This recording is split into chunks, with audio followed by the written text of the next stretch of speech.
Welcome, Swagatham, Vanakkam.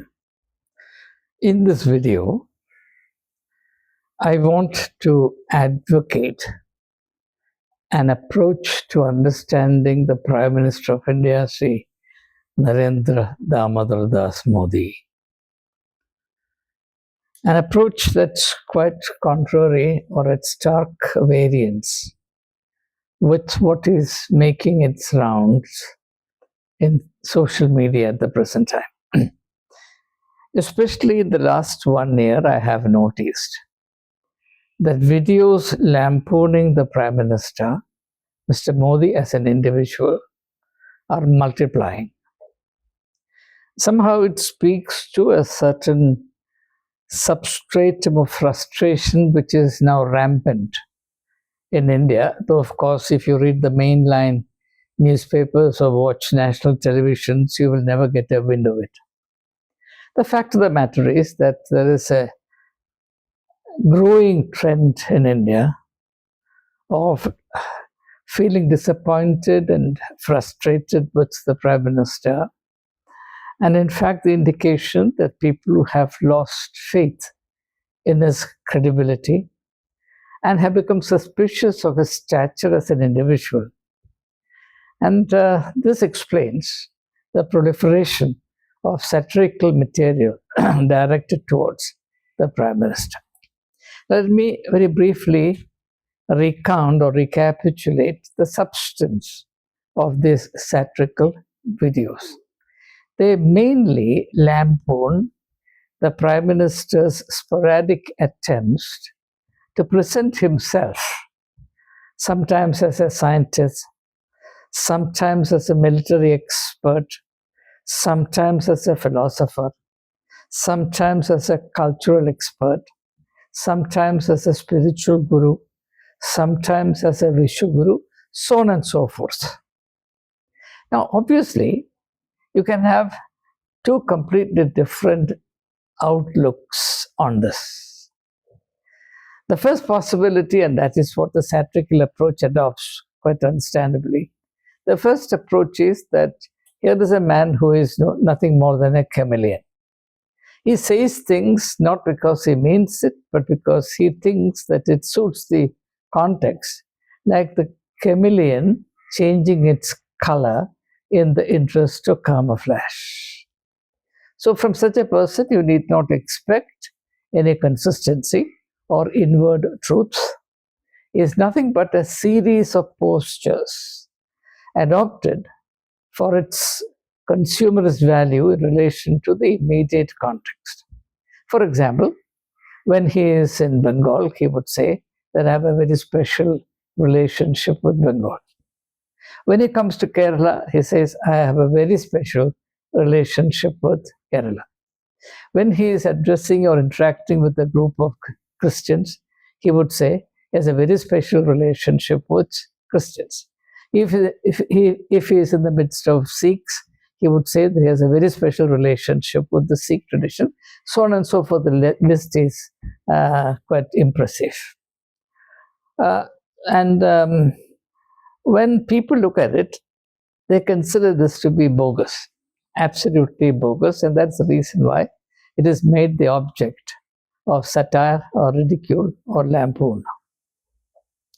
In addition to that, to make matters worse, now and then the Prime Minister postures as an expert in various fields. For example, he has claimed that he directed the Indian Air Force in its attack mounted on Pakistan, subsequent to the attack on the Indian Armed Forces, which killed about 42 of our Jawans. The Balakot attack in reprisal. The day was overcast, the sky was overcast, and the aviation experts did not know how to manage it, and Modi guided them in mounting a successful attack. Or the great insights that, or the great wisdom that he dished out to the participants in a science conference, arguing that the very fact that one of our gods has the trunk of an elephant proves that the ancient Indian doctors specialized in and perfected plastic surgery, or that the lore of stem cell research was India's contribution, etc., etc. Or I distinctly remember the meeting that he addressed in Sriram College of Commerce in 2013, where he said that the distinction between the optimistic outlook and the pessimistic outlook can be understood in terms of looking at a glass of water which is half full. If you say that it is half full, you're an optimist. If you say that it's half empty, you're a pessimist. That was in fact praised to the skies by the philosophers in Delhi as the ultimate wisdom, whereas it's a kind of stuff that you expect from a high school student. So now, how are we to look at this? Are we to say that the Prime Minister has no sense of shame? That he doesn't even know that he's committing and displaying glaring contradictions and inconsistencies, that is no more than a consummate actor, and that therefore we need not attach any value to his words. And he's fast becoming a kind of national embarrassment, particularly to the elite in India. That's one possible outlook. I am going to argue a different outlook, a different approach, which I believe could also be quite relevant. But as to the degree of its relevance, I leave to you to judge. But what is it that I want to say? Now, let me here make a reference to a German thinker. His name is Friedrich Schiller, Schiller.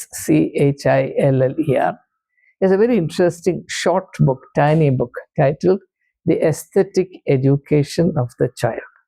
The Aesthetic Education of the Child.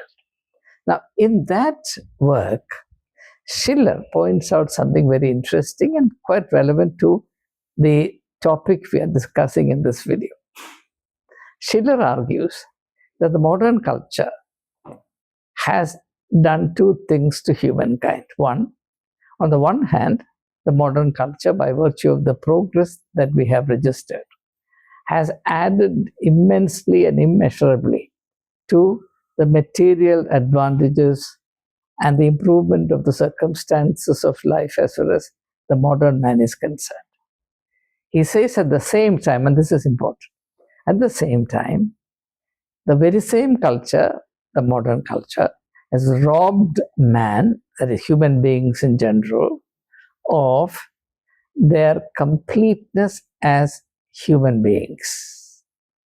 He uses the word manhood, not in the sense of the macho image. Manhood means, let me use a word which does not exist. Let me coin a word, manness or humanness. Because of the influence of feminist thinkers, certain words have gone out of currency. So now you can't use the word man, you have to always use the word human. So let's say humanness. So Schiller's argument, that he considers this to be an important pedagogic issue or an issue of great educational significance. The reason why I'm interested in Schiller is also because of my background as both a teacher and a thinker on education. So Schiller says that what we have lost is something of tremendous value, and in fact, it outweighs the gains of modern culture. Because, as Jesus once said, if a man wins the whole world and loses his soul, how does it profit him? Schiller would say, if the modern man has achieved all these material successes, and as the price for which he had to pay his own humanness, his completeness as a human being, it's not worth it. So, Schiller would say, and this is very much a Renaissance ideal. In this video, I don't have the time or the space to include an introduction to the Renaissance idea of man. It would suffice to say the Renaissance ideal of being human is one of complete all-round development. And Renaissance was followed by the Age of Reason, And the age of reason also generated the age of industrial culture. And soon after that, you have the age of specialization or super specialization. And as every person located in the domain of specialization and super specialization will readily agree that this trend towards super specialization, though it has got many advantages, has a serious disadvantage that it limits the vision of the individual as a super specialist. In fact, specialization is defined adequately as knowing more and more about less and less. Let me give an illustration from literature. I taught Shakespeare all my life, and practically every student would have read A.C. Bradley's book titled Shakespearean Tragedy. It's an interpretation of the four major tragedies of Shakespeare. Even if you are not a person of literature, you can certainly follow the very simple thing I'm saying here. Now, if you review the critical output on Shakespeare after, in fact, A.C. Bradley's book Shakespearean Tragedy appeared in 1900. If you look at the criticism of Shakespeare after Bradley, you will find that while Bradley tried to create, cultivate, and offer a comprehensive, total view of Shakespeare, particularly his tragedies, he doesn't deal with the comedies. You will not come across authors thereafter who struggle towards this kind of total understanding. They pick up one aspect, maybe one text, very often not even one text, one aspect of a text, and they then go deeper and deeper into it. It has got its own relevance, its own worth. I'm not doubting that. But if you look for a total vision on Shakespeare from the modern critiques of Shakespeare, you will look in vain. And this is the problem of specialization. Now, as Tolstoy, in a very light-hearted manner, says, that the rich people in Russia at his time used to go to Paris to treat their left nostril and to London to treat the right nostril. Obviously, it's an exaggeration, but he is exaggerating as fact to ridicule the hypochondriacal nature of the upper class in his society, the aristocratic society in Russia at that time, and the misconceptions spewed up by super specialization. If a doctor cannot understand the left nostril from the right nostril, how he would treat a person, given the fact that illness is something that affects the total person. In fact, healing takes place in the total personality and not merely in the limb. There's a lot of material on this. If you're interested in following this line of thought, I could make a reference. There's an interesting book titled The Task of Medicine. It's a collection of essays edited by a man called Herr White, Herr White, White, very interesting. So these are books that the non-technical persons or lay persons can read with profit. This reference came to my mind incidentally, and therefore I'm just mentioning it to you. So, I think Narendra Modi realizes this to be a major problem. The modern man specializes in one small aspect, and he's ignorant about everything else. So, what is he trying to do? He's trying to communicate a message to the world. I don't know if he's really, if he really means to do that, but it's possible to take a positive reading on it and say that the Prime Minister, in his own way, is trying to remind the whole of India that there is something great that we have lost, something to which Friedrich Schiller alerted his contemporaries in his days, and that is we are shrinking in the range of our sympathies, understanding, knowledge, engagement, etc. To that extent, our personality is also shrinking and our vision is narrowing. So, ideally, the Prime Minister of India should have an intimate connection with every state, the culture, the language, the cuisine, the people of every state. He should also be intimate with the cultural, religious traditions in vogue in the country. He should also be at home with the various branches of knowledge, whether it is literature or history or medicine or engineering or ancient Indian history, which talks about the great things in the past, etc. Astrophysics, how to send rockets, and all the rest of it. So why not? Why not? But the only thing is that if that is really the message he wants to send out, then his total approach has to be different. Prime Minister Modi must make an attempt in order to validate this aspect of his self-projection to the whole country. The thing he needs to do is he must try and hold the whole of India together in his mind, which he does not do. Take, for example, the case of Manipur. Manipur has been burning now for more than 2 years. It took the Prime Minister more than 2 years even to make a tentative visit to that much afflicted state. I don't think he would have treated any of the mainline states in that way. So, on available proof, the Prime Minister fails now and then to hold the whole of India in his mind, in his heart, in his emotional connection. And then when he goes around saying to everyone, I have a special connection with this, special connection with that, special connection here, special connection there, special connection everywhere, the seriousness of it, the truthfulness of which will become suspect. And what is more, the value of what he is posturing will also be completely lost. So, this is what I have to say. In theory, I fully endorse the Prime Minister's attempt to create the impression that he is at one with the whole of India. So wherever he goes, he has a special relation with the people there, that particular state. There's nothing wrong about it. It's a very good thing. But then the goodness of it has to be proved beyond that statement, and that is where a vacuum exists.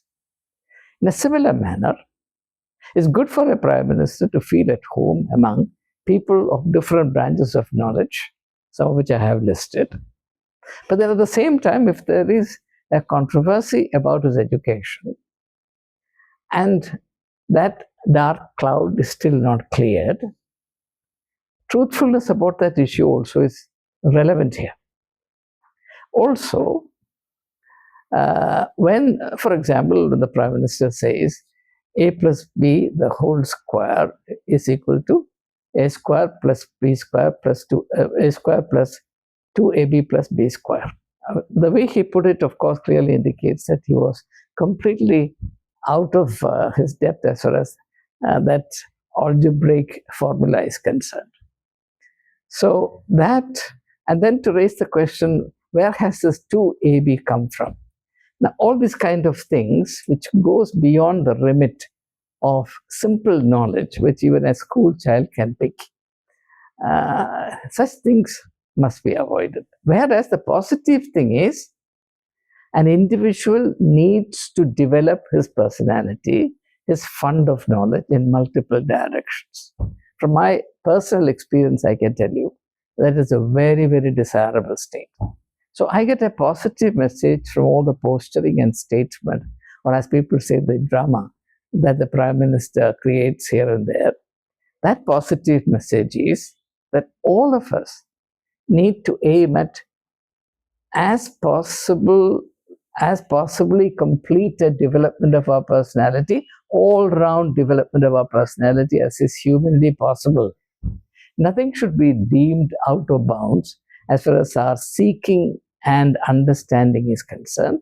We must develop our mind to the maximum possible extent, because the greatness of a country depends ultimately on the greatness of the people. You can't run a great country with a small mind. And that's a problem today, not just in India, but everywhere. Look at America. what we are seeing today in the theater of war in Iran is the global expose of the most embarrassing littleness of America. America is surely in a state of tragic decline, and it has come sooner than I had expected. So that itself is a very compelling illustration before us that the greatest act of patriotism on the part of every Indian is to develop himself or herself to the uttermost. Grow or develop your personality in as all-round a fashion as possible. Do not remain limited to a small little chunk, because that littleness will make you a very pathetic specimen of humanity. Enlarge your sympathies. Expand your capacity for affinity. Do not feel insecure about any manifestation of outward superfluous differences. But that's one area where the Prime Minister has to improve. For him to posture in this manner, at the same time, to get stuck with these small manifestations of differences. A great man is one who can transcend these differences and intuit the cosmic oneness of all manifestations of life. After all, that is the very quintessence of Indian spiritual philosophy, the Advaita philosophy. Tattvamasi, the Prime Minister, who presents himself as the foremost representative of Hinduism, must also imbibe the philosophical spirituality of Hinduism and give effect to that through his words and deeds. That would be a great thing to happen. Even as a Christian thinker, I would urge the Prime Minister to imbibe and articulate as powerfully as he can a philosophical spirituality of Hinduism. That would do this country enormous good. Unfortunately, he has allowed himself to be lost among the rituals and the identity issues through a misuse of religion, which is always negative, disruptive, and it actually runs counter to the advocacy that he otherwise presents, something that I've already examined. The idea that a human being must develop in an all-round manner, and nothing should be deemed out of bounds for him. And he should have a mind and a heart large enough to hold the whole of India together. Embrace the whole of India. When you say Mother India, that very concept brings in its wake the duty to accept, treat, and cherish every Indian as a member of the same family. You cannot play one against the other. You cannot play the politics of hate and the post-truth politics and call India Bharat Mata.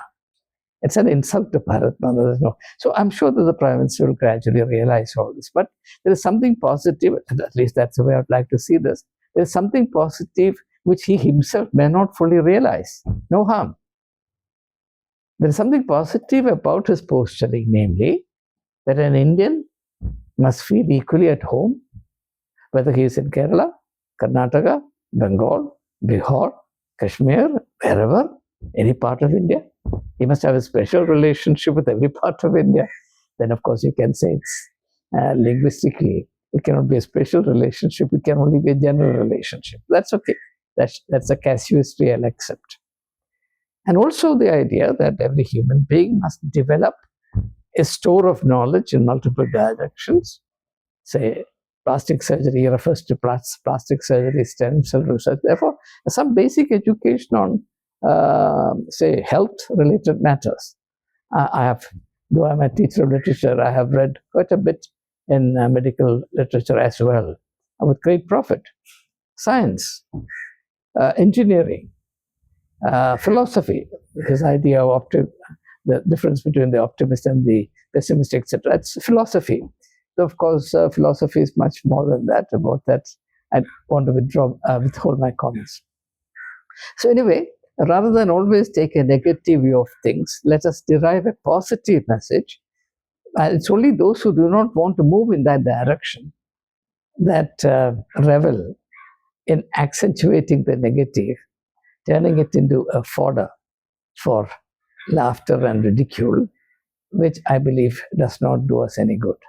It may offer fleeting moments of entertainment, but in the long run, it has no value. If anything, it is an anti-value. Therefore, I would do two things. First of all, I would commend the efforts on the part of the Prime Minister to project himself as a multifarious personality who can therefore feel at home in any part of India and also in any branch of knowledge. And secondly, I would also urge him to live out the full significance of that model, the Renaissance model that is projecting. And in this context, maybe the Prime Minister also should read, if he has the time, Schiller's work titled On the Aesthetic Education of the Child. Thank you. Jai Hind.